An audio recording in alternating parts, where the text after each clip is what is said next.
Hey guys, and welcome back to the channel. So the video that I'm going to show you're going to see next is the forks. I'm going to be changing the seals on a Yamaha XJ900f. It's a pre-diversion. So this video is primarily for my Cafe Racer build, but because there's not much footage or sort of instructions online on how to do this job, I figured I could do it separately and just upload it as a fork seal job as well. So yeah, so please enjoy. Hopefully it helps somebody out, and also if you are watching this because of the forks, please check out the Cafe Racer build. It is an XJ900f bike, so hopefully you'll be interested in that. But yeah, please like and subscribe and enjoy the video.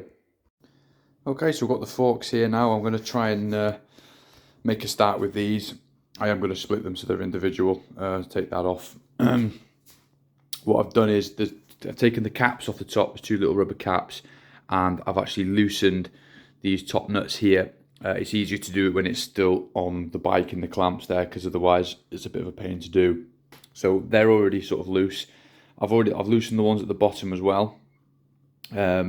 Again, they can be quite a pain, but when you put some pressure on to sort of compress the forks in, they can be undone without a special tool. So they're all loose, so they're actually ready now to strip and strip and change the seals. So I'll do one at a time, of course. I'll drain the oil out and we'll go from there. Okay, so I've separated those now. I've got this single fork leg here. I've had to put it in this bucket because I've undone the bolts. I didn't even notice that it was very slightly dripping. There's little patches on the floor there, very slightly dripping the oil out, and it's very dark and it stinks. So I can't imagine this has been done for a very long time. So it's well overdue an oil change anyway. So yeah, we'll get cracking. We'll take this top nut off. I will use something to suppress it so the spring doesn't go nailing me in the nose. So yeah, we'll take that off now and see what happens. Lovely. That's come off very good. Oh, what on earth was that? No one knows. So that's come off nicely. There is actually a spring seat on this one. I didn't think this would be there, to be fair, because I thought this was one of the older models, but obviously there is. So what I'm going to do is I'm going to lay it down on the ramp, just basically in order. I took things off so I don't forget where everything goes, and then try and take this out. This is just going to be absolutely, oh, that's just dripping all over the place. I need a rag for that. Yep, bear with. There we go, it's come out. Wiped it away, it wasn't too bad, to be fair. Always making note which way this comes out, because of the way that it is. You've got sort of bigger gaps at the bottom, smaller gaps at the top there. So I do it like this, just making note of which way it comes out. So it's always one for myself, really, to document if I do have come back to this video, to be fair. I'd be like, well, I mean, which way does it go back in? No, so what we're going to do is just tip the oil out now. Oh, goodness me. I'm going to see the state of it, because it is absolutely disgusting. Yeah, look at that. Beautiful. That can't be all the oil. I know I have to compress it to get it all out, but that just can't be it. I was expecting a lot more than that. This one has been leaking, so it's probably been leaking for a long time. But I'll just compress it anyway and start getting as much as I can out. Right, well, that's all that's come out of it. I have to admit I was expecting a bit more than that. I'll have to check I'll have to check how much these things hold, but I expected more than that, to be fair. Maybe it's just leaked too much over time. Oh well, anyway, we'll take that bottom nut out now and what sits in there. Okay, and that came out quite nicely. So this is the other part. Yeah, forgive me, I cannot remember each individual bit, but basically this is the nut that's at the very bottom. So this one sits right under here on the outside, so that needs to come out, and then that frees up this here, this section, and then that just simply then falls out of there. Again, I'll put that in there so I don't lose it. So when this goes back in, you might have to use a tool just to sort of hold it in place. You can see how it grips on to the end there, and just to put that nut back in. eventually. But once I've taken the dust cover off there is actually a retaining clip in here that needs to be removed. I completely forgot about it, so I'll remove the retaining clip with a oh god, it's leaking. Jeez, goodness me, it's making a mess, and it stinks too. Take that retaining clip out, and then this should just sort of bang out then, basically. Just pull it, so we'll get that done. Okay, and that's come out of there very nicely. A couple of pulls and it was out. So I can move him to one side. There is a bit in there I don't want to lose, that did come flying out, so just make sure that's in place and we don't lose it, because that just sits in the bottom. Make sure he's there. And then we've got the oil seal in place and the spring, so just want to make sure we know what order they're in when we take them off. So for now I'm going to leave them in place, because of course we just slide them on that end, and then once they're back in we'll put it all back together again and we'll get the oil squared away. Now I've got these ones off, so I've got the washers and the old seal off. I've got 2 washers there and then another sleeve, so they're in the order that I've taken them off. So what we're going to do now, just basically put the new ones back on and slide them over there, and just sort of so we can position it back into there. So we'll get going with that now. So we'll put this on, followed by the washer, the new seal, and then the other washer. So we'll get them on there now. Okay, yeah, so I've put those back in place now in order that they came off. Just want to note with that oil seal, there is a small lip just on the top bit there. That needs to face up, so upper part of the shock there. So that's now ready to go back in. So we'll put it in the tube, in the fork tube there, and we can push that all the way down. And once it's in, we can sort of seat these properly, make sure they're seated. You need to use something really to go over the top, so I have to look for something. Seat them in place. Once they're all the way in, you can put the retaining clip back in, and then the new, where's the new one? There he is, the new dust seal there. So we'll get that in place now and we'll put them together. Okay, so that's now, the seal is in. Oh, there's a washer. Oh, the washer's in place as well, yeah.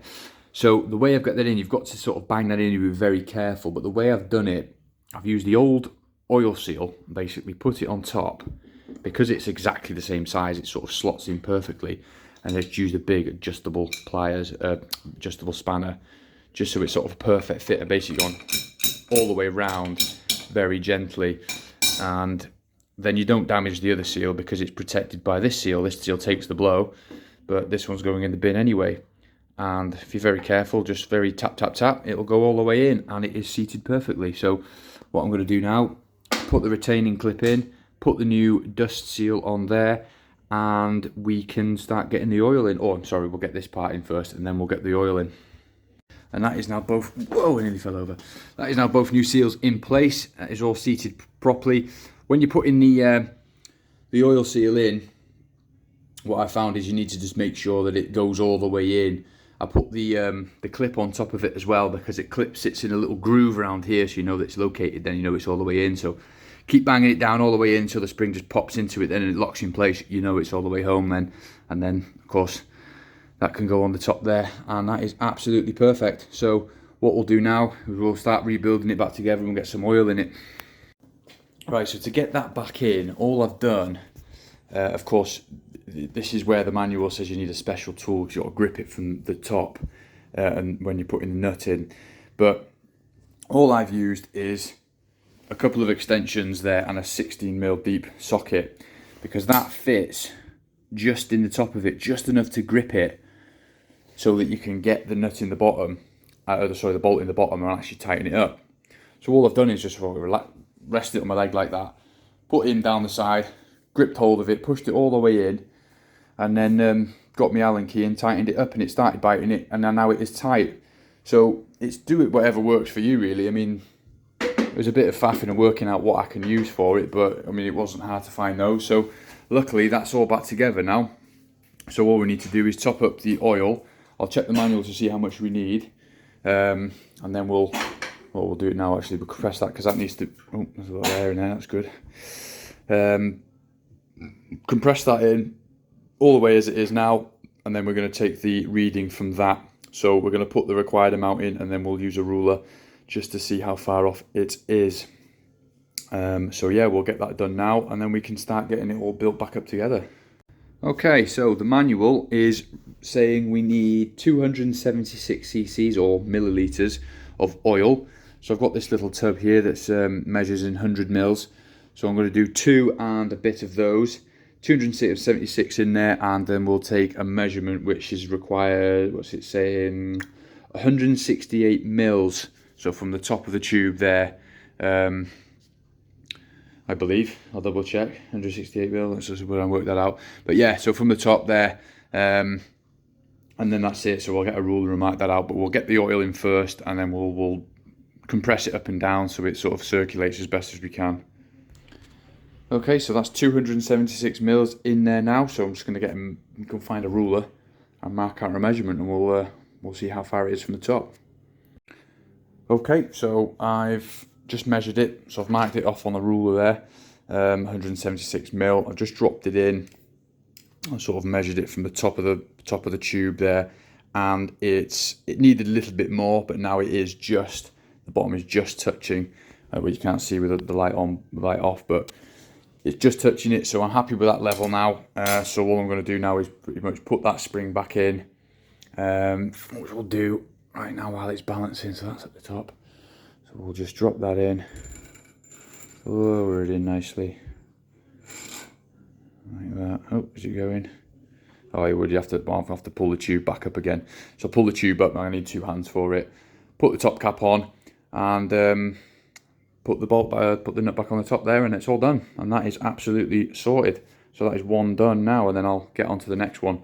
I'll do that off camera though, but hopefully that's fine. And once they're both done, that is the fork seal's done, and we can move on to the next stage. And that is it. That is all now complete. So this fork is now done. I'll move on to the next one. So that's the top nut in there now, nice and well, not tight. I need to tighten it up, and we'll do that once it's in the clamps there. Last thing I did do is give it a bit of a spray with some brake cleaner just around the edges, just to sort of clean up any residue oil. So if it does leak, I'll know in the future. But yeah, now I'll try and compress it down. Oh, got lots of pressure, a lot more pressure than it did have. So yeah, job well done, happy with that. So that is it. That's how you do the forks on the XJ900f. So I'll get the other one done, and then we'll move on to the next phase. Okay, so as you've seen there, that is how you do the fork seals on the shocks for an XJ900f pre-diversion. Not a very difficult job, quite straightforward. It does say in the manual, and a lot of people will say you need a special tool, but like you've seen me do, you don't need it. You just need the right tool and sort of make something up to do it. It's not impossible. So yeah, pretty straightforward job. That one you just see me do, to be fair, that was actually the better one of the two. The other one, once I stripped it down, it was very dirty inside. All the sort of the washers are very dirty, and actually there was barely any oil in it, so it was in really bad state. So that was very much due an oil change and a seal change. So that's all done. Very good now, lots of compression, and yeah, that was very successful. So thank you very much for watching. Like I say, please like, subscribe, and if you haven't already, check out the Cafe Racer build, because I've got a lot of plans for it. But thank you very much for watching. Bye.